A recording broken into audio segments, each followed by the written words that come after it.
digitaljamsessions.com. Hello and welcome to this Digital Jam session. Today we're joined by Warada from Filmdoo and Chris from the Documentary Foundation. Hi guys. Hi. Good morning from the West Coast. Again, we've got this theme this week where we're going international. We did this last week with South Africa and Scotland. So today we've got representation from the West Coast, as Chris mentioned. And Warada, where would we technically say you're from? Well, I'm from Thailand originally, but Filmdoo and myself are based in the UK, London at the moment. Okay, awesome. So guys, why don't you introduce yourselves and tell us a little bit more about exactly what you do, and why don't we start with you, Chris? Sure, my name's Chris Rufo. I am a documentary filmmaker. I've been producing films for PBS, the public broadcasting station in the United States, for the past 8 years. And one thing I'm really passionate about and has really caught my interest, especially over the last 4 or 5 years, has been this growing trend of direct distribution to your audience. And, one of the things that I think is really exciting about being a filmmaker is that the power of kind of online sales and marketing has allowed me in my career to kind of create a whole traditional career as far as broadcast, distribution, educational, film festivals, but also kind of a parallel business track where we're doing our own direct distribution. And we were able to gross about $1.3 million with our last film, and we're hoping to do at least that with our next film, all through direct distribution. Awesome. And Warada, why don't you tell us a bit more about exactly what Filmdoo actually do? So Filmdoo, we're a new film video on demand platform. We intend to be the first truly global platform for people to discover and watch international films. That is, all films outside of Hollywood. Many of these films will include films from emerging independent filmmakers like as yourself, Chris. But what's really interesting is that what we see ourselves is actually the SoundCloud for the international independent film space. So really a component is helping discover emerging filmmakers from around the world and giving them access to a truly global base ultimately. So what we're doing is really exciting, and we're really trying to disrupt and innovate how film distribution currently works. Wonderful, thank you guys. So today, what I wanted to do was really kind of focus on this future of distribution and this future of filmmaking, in as much as I think it's fair to say that both of you come from this new generation of entertainment where we're not bound to the traditional methods of either fundraising or distribution, and that we look at opportunity in a very different way. And because of that, I think both of you are probably in a somewhat different mindset to some of the more traditional studios that we've had on the show before. And I'm curious to understand from your perspective what you think is the most powerful aspect of this new freedom, if you like, to be able to reach your consumer directly through social. And Warad, I'm going to point this one at you first, because with the platform, a lot of what you do is about this kind of recommendation engine, this requirement almost for social interaction. So I'm curious to hear your views on that. Well, absolutely right, Tanya. I think the core component is, and what we're trying to do is really harnessing the power of the crowd, really bringing the crowd together. Ultimately, how film distribution has been really left in the powers and hands of a few, which is ultimately, whether the film has representation globally, that is a sales agent, and ultimately if the films get picked up or that is sold really to a local distributor. But really, it's the distributors who will then decide if the film has commercial appeal, if they can make the film work. But the power and the phenomenon of the internet has really allowed users to discover the films on a wider scale, and the ability to cross territories come together as a force to say, you know what, I want to see this film, let's bring it together. We've seen phenomenons of this in various industries. On Indiegogo, Kickstarter, you have the crowdfunding platforms of films. This is something that for the first time I'd like to call a global level playing field, where we can really use technology to empower the crowds to come together and shake and move things. So from your perspective then, Chris, as a filmmaker, in an environment and a landscape where anything is possible, and actually the power of the social audience is another tool in your arsenal, What do you think are the key changes that have occurred or need to occur in order to really, truly allow for filmmakers of any caliber and any stage to really be able to reach out to that audience directly? Yeah, I think it's going to take a whole new skill set for filmmakers. I think filmmakers, traditionally, we like to think of ourselves primarily as artists. And I think the real skill set that's going to be critical for success going forward is kind of an entrepreneurial or business skill set. Filmmakers, it's not enough just to make a film anymore. You really have to be able to set up a business, run a business, reach an audience, learn how to kind of monetize products. And it's a whole kind of entrepreneurial skill set. So that's kind of, on one hand, a responsibility that we have, and it's going to be more and more important as we move forward. But on the other hand, the kind of benefit of that is that it feels like, from my end, that the landscape and kind of the seesaw of power between the traditional distributors and the filmmakers is shifting a little bit, and shifting in favor of filmmakers. Because, in the kind of traditional era, anything before, say, like the early 2000s, you had, the example I like to use is Blockbuster Video. So for documentaries, Blockbuster may have carried back in the day 25, 30 documentaries. So really the only documentaries that were making any money were kind of industrial scale, commercially appealing, kind of award-winning documentaries that appealed to a broad audience. And there was very, very limited numbers of slots, and they were all basically controlled by very few distribution companies that essentially held all of the bargaining power. But with platforms like you're saying, with Kickstarter, with other kind of internet broadcast platforms like Filmdoo and Netflix and other platforms, you have such a wider scope of films. You have 30 in Blockbuster, but maybe 1,500 or 3,000 screening instantly on Netflix at any one time in the documentary space. So you have kind of opened up these parallel distribution tracks to more films.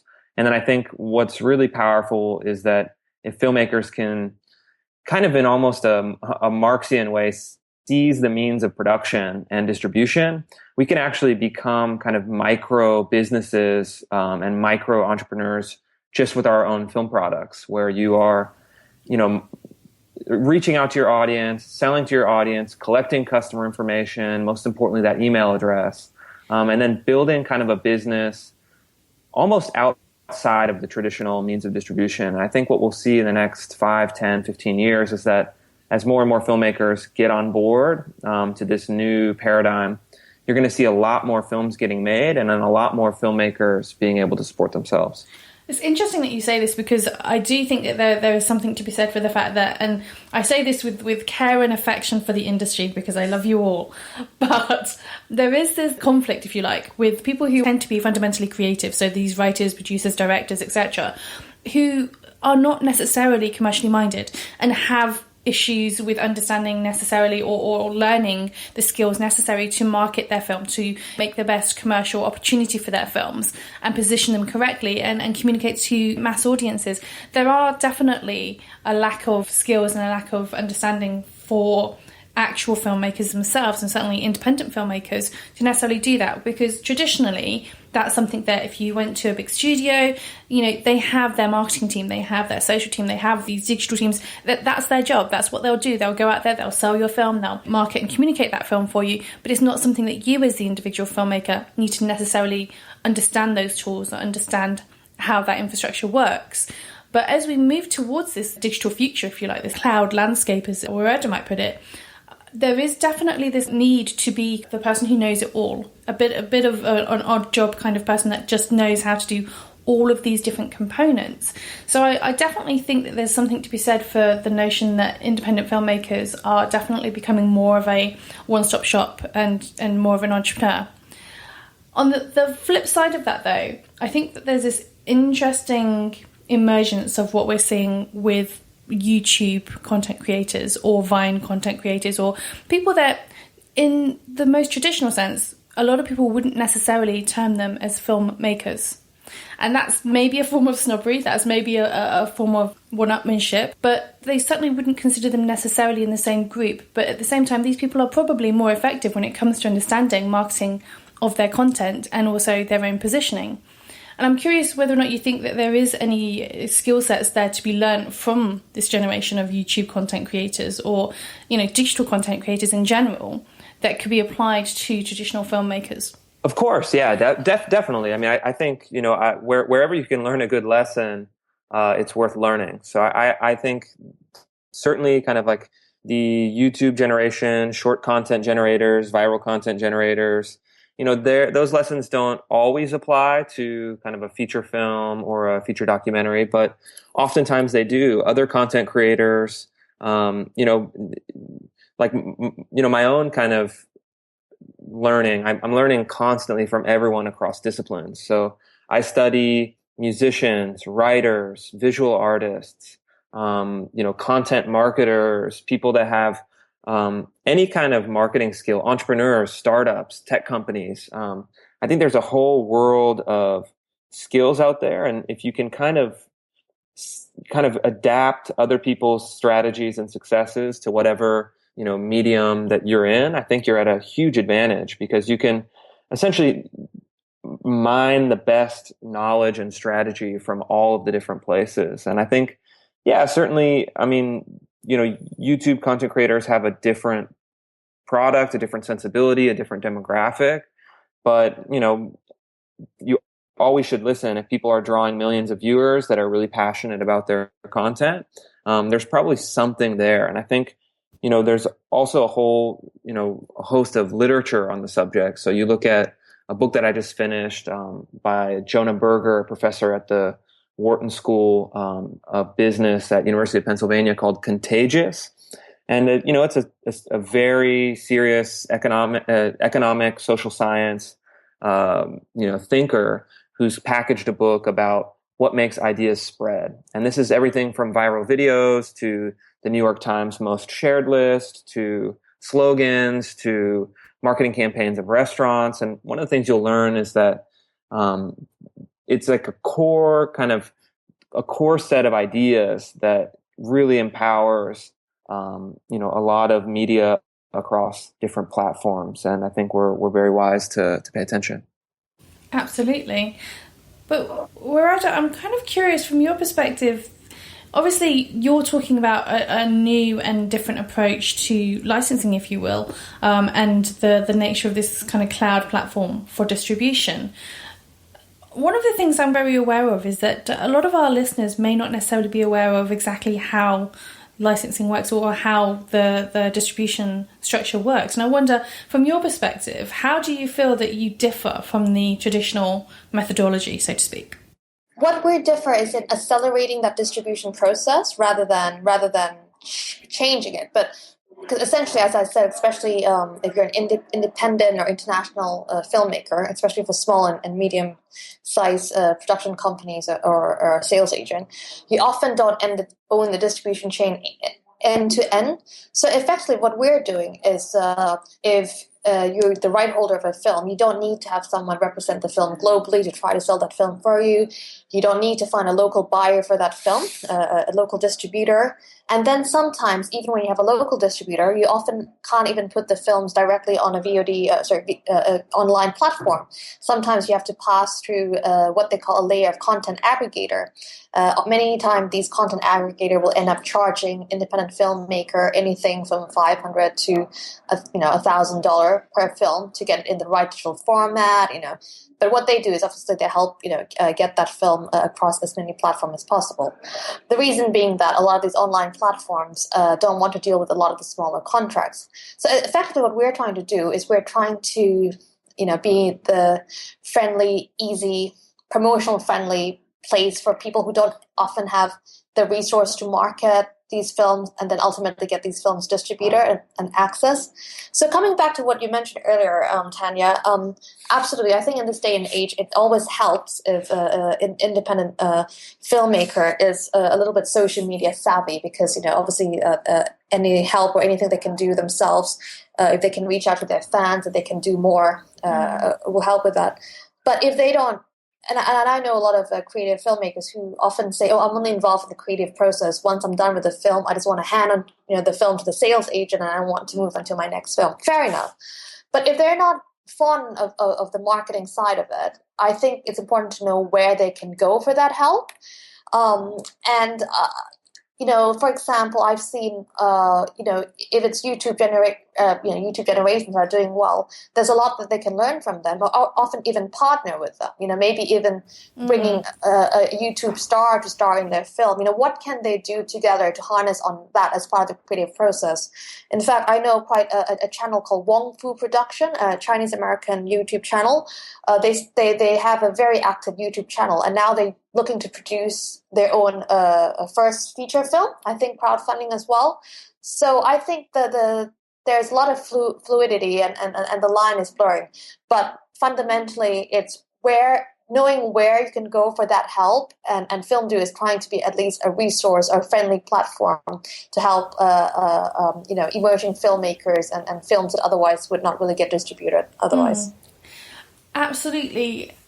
It's really interesting because one of the question that's kind of rattling around for me right now is there is this sentiment, especially with crowdfunding platforms like Kickstarter or Indiegogo, that it's no longer necessarily about fundraising so much as it is about validation. We like to call it crowdlifting rather than crowdfunding, where we talk about being able to prove or justify and validate that the product has traction or that there is an audience that exists for the product. So my question to you kind of is this, which is, with something like Filmdoo, do you still think that there is a requirement or a necessity to be able to validate that audience, irrespective of whether or not the filmmaker is good with marketing or not, but being able to certainly come to somebody like yourselves with a film and say, look, we don't have a sales agent yet, but we've got 1 million people who want to watch this film, is surely more impactful for you than somebody who comes to you with just a film saying, I want to get onto my next film. Yeah, I mean, of course. I think the situation is actually very illuminating, because if you have a million people that have backed you, you have a direct mechanism to contact them, and they're already excited about your film. I mean, you'd be crazy to go to a distributor in the first place. If you have that active an audience that you can directly touch, you're perfectly primed for self-distribution. And in fact, you're going to make a lot more money if you take on kind of a self-distribution campaign, even at a very small level. Because, that's like the goal, I think, for all filmmakers, is to have an audience already built by the time you release your film. And, for some films that's possible, for some films that's not possible. For example, a film I saw on Kickstarter recently was all about, I think, Leonard Nimoy, the Star Trek captain. And, he has a rabid fan base that's already mobilized that they can reach out to. And they did really well on Kickstarter, and I'm sure they'll do really well in distribution. So certain films... I have to insert here, because I know that half of my listeners are going to be really geeky about this and say that Leonard Nimoy was not the captain. Okay, I don't know. I have Spock. No idea. I'm not a Star Trek person, but he's somebody cool, on the ship. Mm-hmm. But, and that's the thing. It's like, I'm not in that target audience. I don't really know anything about him besides that he's somehow associated with Star Trek. But what you're saying is true, is that there's a lot of people that love Star Trek, that love Leonard Nimoy, that would love to watch a documentary. So you have kind of a built-in audience. So I think, like, ideally that is where you want to be as a filmmaker. And it's not always possible, and it's not always necessary. There are a lot of films that, when they're getting started, you'd say, oh man, this is not going to reach anyone. I don't know about this. But they're so incredible or amazing that they can actually find an audience after the film is done. But I think the more you can work backwards, I like to think of it as working backwards. So, if you're thinking about making a film, before you start putting in any time or money into that film, I think you should actually visualize and envision what's it going to look like and what are your goals at the end of the process. And I think you want to have kind of three ways of looking at your goals. You want to have kind of your creative goals, so your artistic goals. What do you want to say with this film, and does that kind of align with what you're doing? Your financial goals. So, all right, well, what does my bank account look like at the end of this film? And then your impact goals. So, yeah, what kind of impact do you want to have on the world, and what do you want to kind of, if it's an issue-driven film, especially, how do you want to move the world or have an impact? So, I think that the more you can get clarity on those goals and then work backwards, and then hopefully you can work backwards far enough that you arrive on step one and you say, hey, this film actually could very feasibly get me to achieving all of these goals. It makes sense. There's a direct path. It might work. And then certain validation tools like Kickstarter, I think, are really helpful. I think, it's like in the startup world, you have the idea of the minimum viable product. Mm-hmm. So creating something very quickly that can kind of test your idea with real customers and give you a sense of the potential. So I think Kickstarter is one way. There are a lot of other ways to also kind of test your content to see if there's an audience. But certainly, I mean, if you test your content and you have a rabid fan base, my advice would be to kind of skip all the traditional distribution altogether and really, really focus on ways you could directly reach and sell to your fans. Really great advice, very, very solid advice, and I think it's all very, very valid. And the one thing I would say is that you have people like, and I'm going to use this as a for example, and I know this is kind of going to divide audiences a little bit, but I'm going to put Zach Braff out there, and I'm going to suggest that you have some people who want to utilize these platforms to create the not in his case it wasn't necessarily even the audience, it was about the funding, to raise that funding so that he can maintain absolute creative control of the product, and then go on to actually still continue to distribute during, using the normal channel, so to speak. So in some ways he was kind of getting a double dose, because he was getting the funding from the fan base, so to speak, but then he was also getting funding from actually the selling of the film itself. So I'm curious from your point of view, Varada, whether or not you think there is a limitation in how people should be approaching that, whether it is a case of stick to your platform and stick to your distribution model and go with it, or is it a case of let's just see how much money we can find from as many different sources as possible to get this thing to as many people as possible? I think the ultimate aim is, as a filmmaker, the saddest thing is not how much money they make, but that their films doesn't get seen. So ultimately, for us, any way that can help a film get seen and raise their profile is best. One of the things we do, and we're looking to always actively find an option to do so, is day and date release. That's when a film appears online at the same time that it gets a theatrical release as well.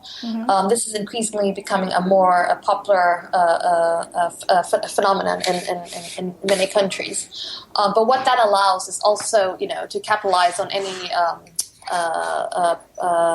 crowd validation while the film is being funded.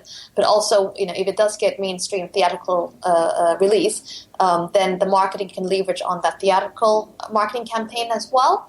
So I don't necessarily think they are mutually exclusive, in the sense that sometimes when a film opens in a cinema, there's always a segment of the audience that for whatever reason cannot find the time to go to the cinema. For example, young mothers, for example, it may not always be easy to go to the cinema as it used to be, or especially in the case of independent international films, the films often don't have that much air time in the theaters. So I definitely think that it's a phenomenon that can rest alongside one another quite well.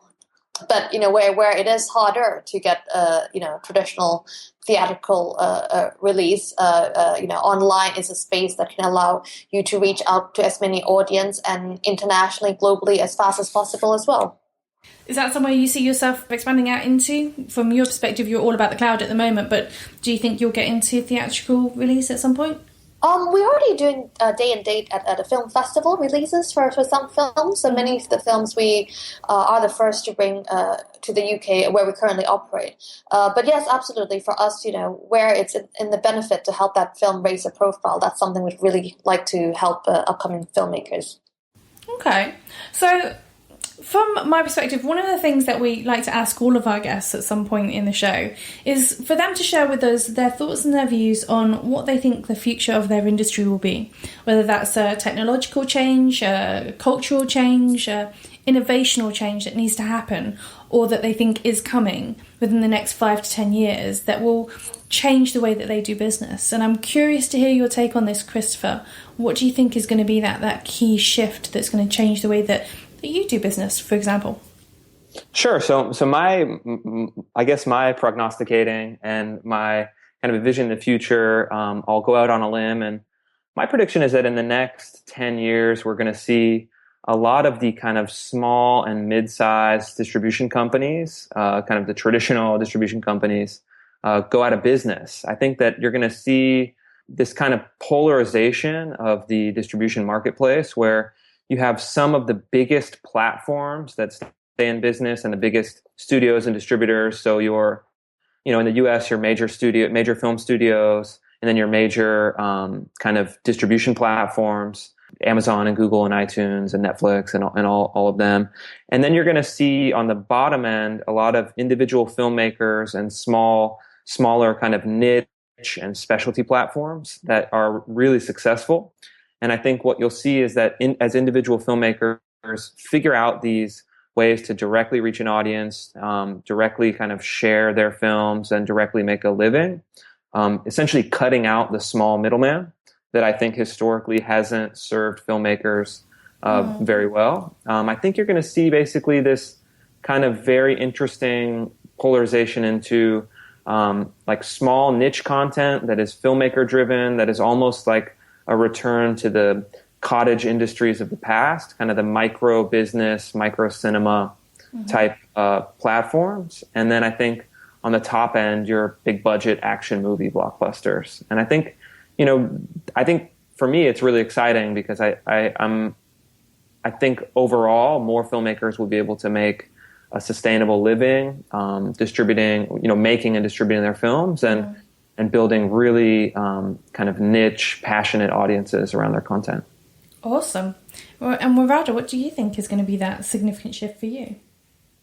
I think there's two trends I'd like to talk about.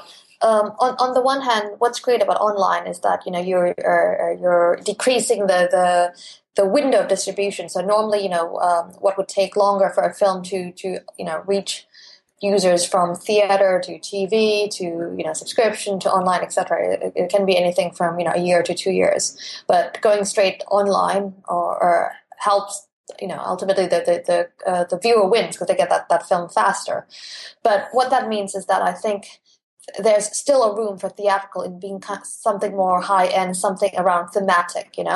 So for viewers to go to the cinema, it could there could be an event around it, something special, a whole evening planned out. I think the market is going to diverge between online film as a commodity on demand. You no longer have to wait for that big film, but you can easily see it at the same time as the cinema. But on the other hand, when you do want to go to the cinema, it's a social thing. It's it's a whole evening out. So it'll be very interesting. And again, it's two very different experiences. And they can exist side by side.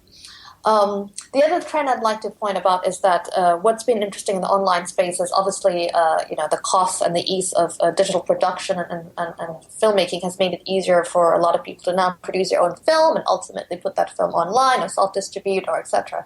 But that means that there's increasingly a sea of content out there. So increasingly, we will have to find a mechanism or a platform or a way in which filters out what is a quality, trusted film. So at the moment, I think we're still going through a flux where we're seeing a lot of content increasingly being produced, but whether it's maybe it's that crowd validation, the crowd coming together to say, this is a quality film, a crowd rating perhaps. That is something that doesn't exist in the industry yet, but it'll be good because together they can help filter out which films can become the trusted product, and to be recommended. But that is something that I think the industry is moving towards. Interesting. You almost started to edge into immersive theatrical experiences there, and I think that's another interesting direction that is starting to emerge. But that's for a whole other conversation, a whole other session, another time. But what I will say is this: we always like to make sure that our listeners know exactly how to hound you and stalk you after the session. So if you can share with us your Twitter handle of preference or your social media handle of preference with us, Werada, what would that be? Well, follow us at Twitter at Filmdoo, just at FILMDOO, and at our Facebook page is same as Filmdoo. So you can find us there, and obviously visit us at our site, filmdoo.com. Awesome. And what about you, Christopher? Sure. So I will be tweeting from the handle RufoDocs. So that's RUFODOX. And I'm pretty much focusing all of my tweets and conversations around this kind of strategies and ideas around direct distribution, and would love to hear from people, their successes and failures and ideas. Wonderful. Now, because I know that you both have interesting projects on the go right at this very moment in time, I'm going to ask you, first of all, Christopher, to tell me all about America Lost. Sure, yeah. I'm working on a film about 3 failing American cities and looking specifically at how it impacts families and different stories of people trying to kind of emerge from different struggles in these places. And, you can check out the film at my website. It's still in production, but there's some information up, and it's at documentaryfoundation.org. And we're kind of approaching the last final stretch of production, and we'll go into post and hopefully release it at the very beginning of 2017. Awesome. And are there any other projects in your current slate that you'd like to shout out about right now? No, that's it. That's one at a time. I tried to do 2 films at once, and a few years ago, and it was really, really stressful. Okay. So we're just America kicking Lost. into That's where America Lost, kicking into low gear, and just going forward. Awesome. And Werada, if I recall rightly, you have a competition of some sort that you're focused on right now. Do you want to tell us all about what's going on with that? It's not as a competition as such, but it's a call for content. So as you can appreciate, we're always looking for, we're trying to grow our film catalog at the moment. So, we're looking for interesting films, documentaries, and soon we're about to launch a short film channel as well. Mm-hmm. So, if you're a filmmaker out there, and yes, you, Chris, as well, we'd love to hear from you. Send us your film trailer, and, if it's an interesting film that we could love to show on Filmdoo, firstly in the UK and ultimately when we roll out internationally. So the email to contact us best is info@filmdoo.com, and I'd love to hear more about your films. Okay, wonderful. Well, thank you very much, guys, for joining us today, and thank you guys for listening. If you're enjoying this content, then don't forget to subscribe and review. Thanks again for joining us on today's Digital Jam Session. DigitalJamSessions.com